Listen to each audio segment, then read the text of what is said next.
Kumusta mga boxing fans? Sa videong ito ay pag-uusapan natin ang 10 pinakamaangas na boksingero sa buong mundo. Pero bago natin umpisahan ay paki-like, share and subscribe naman ng ating munting tahanan. Tapos na, let's go! Number 10, Ricardo Mayorga mula Nicaragua. Si Mayorga ay itinuturing na isang maangas at mayabang na boksingero dahil sa kanyang hambog na pag-uugali, kawalan ng sportsmanship at ang pagiging trash talker. Nakilala si Mayorga sa paninira sa kanyang mga kalaban, sa kanilang mga pamilya, at kahit sa pagbabanta. Halimbawa, bago ang kanyang laban kay Oscar de la Hoya, sinira niya ang asawa ni de la Hoya at nagbanta pa na papatayin siya. Madalas na naninigarilyo si Mayorga at umiinom sa mga press conference, ipinapakita ang kanyang walang ingat na pamumuhay. Minsan nga ay nagsindi siya ng sigarilyo sa pagtimbang na lalong nagpatindi sa kanyang imahe bilang isang maangas at hambog na boksingero. Ang agresibong estilo ni Mayorga sa ibabaw ng lona at ang ugaling maangas sa mga kalaban ay naging dagdag sa kanyang imahe bilang lehitimong maangas na boksingero.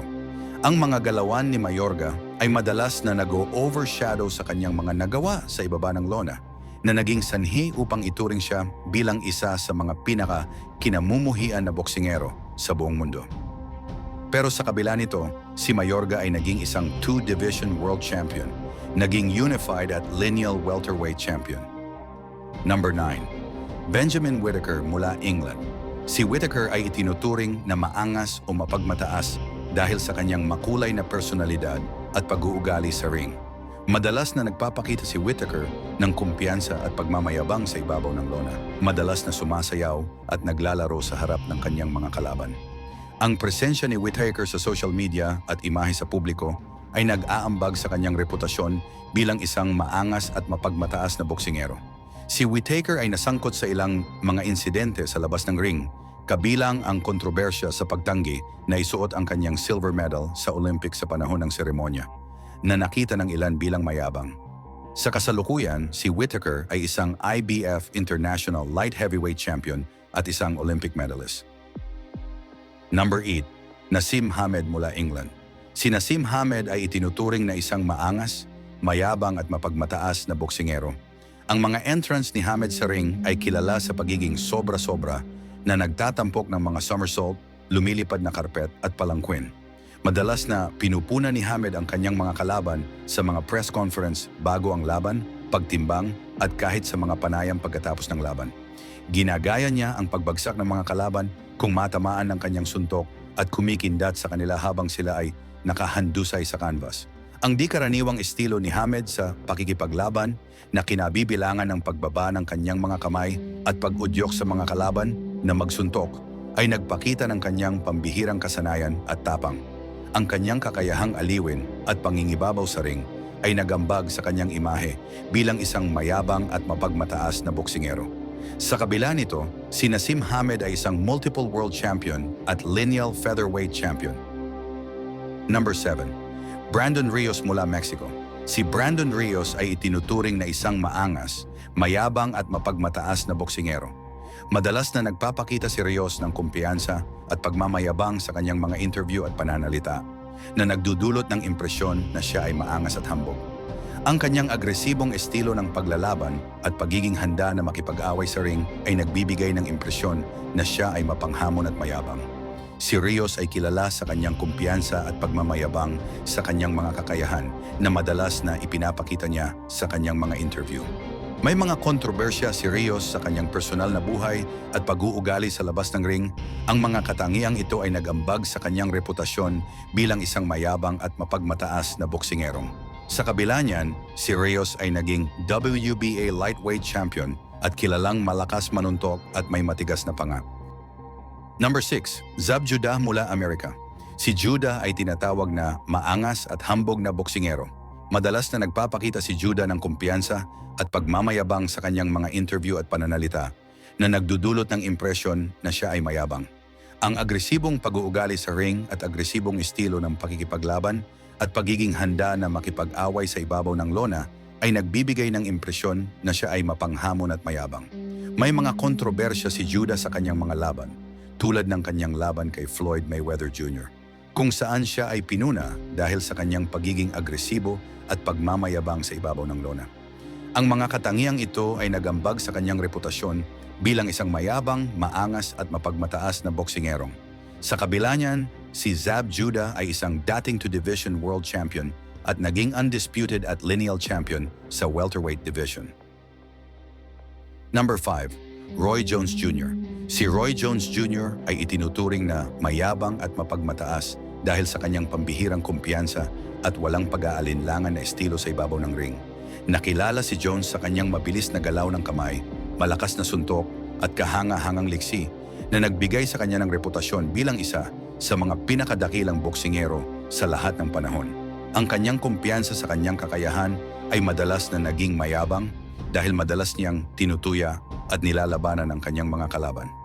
Kahit hindi nakilala si Jones sa pagiging trash talker, ang kanyang pagpapakita at mayabang na ugali sa ibabaw ng lona ay hindi maitatanggi. Sa mga interview ni Jones ay madalas na nagpapakita siya ng kanyang kumpiyansa at mayabang na ugali. Sinasabi ang laman ng isip at pagpapahayag ng kanyang mga opinyon na minsan ay tila mayabang o hindi nagpapahalaga sa kanyang mga kalaban. Pero sa kabila nito, si Roy Jones Jr. ay naging isang 4-division world champion at naging Olympic medalist at kinoconsider na isa sa greatest boxer of all time. Number 4. Bernard Hopkins. Si Hopkins ay tinatawag na maangas at hambog dahil sa pagiging trash talker nito na nagdudulot ng impresyon na siya ay mayabang. Ipinapakita ni Hopkins ang kanyang kumpiyansa at pagmamayabang sa kanyang mga kakayahan na madalas na ipinapakita niya sa kanyang mga interview, press con at weigh-in. Ang kanyang estilo ng pakikipaglaban ay madalas na nailalarawan bilang matalino at strategic na nagbibigay ng impresyon ng mapanghamon sa mga kalaban niya sa ibabaw ng lona. Ang mga katangiang ito ay nag-ambag sa kanyang reputasyon bilang isang maangas, mayabang at mapagmataas na boksingero. Pero sa kabila nito ay di din talaga basta-basta itong si Hopkins dahil naging two-division world champion din ito. Naging undisputed sa middleweight at lineal champion sa light heavyweight. Number 3. Floyd Mayweather Jr. Si Mayweather Jr. ay tinatawag na isa sa mga maangas at mayabang na boksingero dahil sa kanyang matalas na dila at pananalitang trash talking sa kanyang mga kalaban. Ipinapakita ni Mayweather ang kanyang kumpiyansa at pagmamayabang sa kanyang mga kakayahan na madalas na ipinapakita niya sa kanyang mga interview, mga press conference at weigh-in. Ang kanyang estilo ng pakikipaglaban ay madalas na nailalarawan bilang mabilis, accurate at dominante na nagbibigay ng impresyon na siya ay mayabang at mapanghamon. Si Mayweather ay kilala sa kanyang mga promosyon at pagpapakita sa kanyang mga laban na madalas na nagtatampok ng kanyang kumpiyansa at pagmamayabang. Ang mga katangiang ito ay nagambag sa kanyang reputasyon bilang isang mayabang, maangas at mapagmataas na boksingero. Pero sa kabila ng mga ito, si Mayweather Jr. ay tinuturing na isa sa mga greatest boxer of all time. Nagretiro na may undefeated record. Naging 5-division world champion, kasali na dito ang Ring Magazine champion sa 3 magkakaibang division at isang Olympic bronze medalist din. Number 2, Adrian Broner. Si Broner ay tinatawag na maangas, arogante at mayabang dahil sa kanyang matalas na dila at trash talking sa kanyang mga kalaban. Ipinapakita ni Broner ang kanyang kumpiyansa at pagmamayabang sa kanyang mga kakayahan na madalas na ipinapakita niya sa kanyang mga interview at mga press conference. Ang kanyang estilo ng pakikipaglaban ay madalas na nailalarawan bilang mabilis at agresibo na nagbibigay ng impresyon na siya ay mayabang, mapanghamon at maangas sa ibabaw ng lona. May mga kontrobersya si Broner sa kanyang personal na buhay at pag-uugali sa labas ng ring, tulad na lang ng pagkadakip at pagkabilanggo. Pero sa kabila ng mga ito, di din basta-basta itong si Broner dahil naging 4-division world champion din ito. Kung umabot ka dito ay paki-comment naman kung taga-saan ka sa Pilipinas at paki-like, share and subscribe na din ang aking munting channel. Maraming salamat. Number 1. John Riel Cuadro Alas Casimero. Si Casimero ay tinuturing na isa sa pinakamaangas na boksingero di lang sa Pinas kundi pati na din sa buong mundo. Marami ang nagsasabi na hambog, maangas at mayabang si Casimero dahil sa kanyang mga interview sa press conference at mga weigh-in. Kung style ng pakikipaglaban naman ay agresibo itong si Casimero. Gusto agad tapusin ang laban sa pamamagitan ng isang brutal na paraan. Karamihan sa kanyang mga nakalaban ay di na umabot pa sa desisyon. Kung umabot man, ay karamihan nag-aagaw buhay dahil sa lakas ng mga kamao ni Cuadro Alas Casimero. Pero lahat naman ng sinasabi niyang kayabang ay nagkakatotoo at may ipagmamayabang din naman itong si Casimero dahil naging 3-division champion din siya.